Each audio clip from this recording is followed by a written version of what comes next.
Ethan slumped onto the cold plastic seat, the day's exhaustion clinging to him like a shroud. He was bone-tired, every muscle in his body aching from the relentless grind of the day. The dim lights of the train flickered occasionally, casting eerie shadows that danced around him.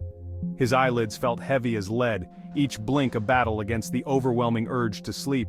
He could barely keep his eyes open, the weight of fatigue pressing down on him. The train rattled along the tracks, its rhythmic clatter the only sound in the otherwise silent carriage. The steady, monotonous noise was almost hypnotic, lulling him into a false sense of security. He was alone, or so he thought. The emptiness of the carriage was both comforting and unsettling, a stark reminder of his solitude. Ethan closed his eyes, willing himself to stay awake until he reached his stop. He knew he couldn't afford to miss it, but the pull of sleep was too strong. Just a few more stations. He could make it. He repeated this mantra in his head, trying to convince himself that he had the strength to stay awake. He just needed to rest his eyes for a moment. Just a brief respite, he told himself as he let his eyelids droop. He wasn't sure how long he'd been dozing when a presence made him sit bolt upright. The sudden awareness jolted him awake, his senses on high alert. His heart pounded in his chest, the adrenaline coursing through his veins. He could feel the thumping in his ears, a rapid, relentless beat. There, at the far end of the carriage, sat an old man. The figure was still, almost statue-like, adding to the eerie atmosphere. He was draped in a long, dark coat, a wide-brimmed hat shadowing his face. The man's presence was both mysterious and unsettling, making Ethan's skin crawl with unease. The old man sat unnaturally still, his presence almost ghostly in the dim light of the train car. His gaze fixed intently on Ethan, eyes glowing faintly with an unsettling intensity. It sent shivers down Ethan's spine, a cold dread creeping through his veins.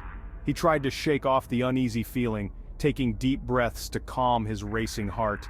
Desperately he tried to focus on something, anything else, but his mind kept drifting back to the old man. The old man's unwavering stare was inescapable, like a predator watching its prey. "Lost, are you?" The old man's voice was a low, gravelly whisper. Ethan's breath caught in his throat, his mind racing with questions and fear. He hadn't realized how quiet the train had become, the usual hum of conversation and movement now absent. The rhythmic clatter of the tracks had ceased, leaving an eerie silence in its wake. Even the air seemed to crackle with an unseen energy, a tension that made his skin prickle. "Ethan, no, just tired," Ethan stammered, trying to sound casual, but his voice betrayed his anxiety. He wanted to look away, to break eye contact, but something held him captive, an invisible force compelling him to stay. "This train, it doesn't stop where you think it does." The old man's words hung in the air, heavy with ominous meaning. Ethan's brow furrowed deeply, his mind racing with unease. The old man's words were cryptic, unsettling, like a riddle with no answer. He tried to rationalize the situation, to tell himself it was just a harmless old man talking nonsense, but the feeling of dread lingered. But fear had him in its grip, tightening with every passing second. A sudden chill swept through the carriage as if the temperature had dropped several degrees in an instant. Ethan felt a shiver run down his spine, his body reacting instinctively to the cold. The air grew heavy, thick with the scent of mildew and decay, making it hard to breathe. It was the smell of something ancient, something long forgotten, buried in the annals of time. He glanced around nervously, half expecting to see other passengers reacting to the change in atmosphere, but there was no one. But the carriage remained eerily empty, amplifying his sense of isolation. Just Ethan and the old man, locked in their silent confrontation, the tension between them palpable. Ethan's heart pounded against his ribs, each beat echoing the growing dread that consumed him, making it hard to think clearly. He had to get off this train to escape the suffocating fear that threatened to overwhelm him. The train lurched violently, throwing Ethan off balance. He crashed against a seat, his head spinning uncontrollably.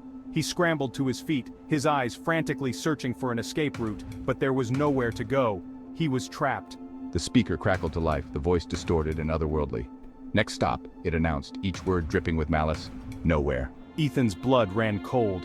He was trapped on a train to nowhere with these things. The train roared into the darkness, the lights flickering ominously. Ethan could only watch in terror, the reflection of his own fear staring back at him from the eyes of his fellow passengers.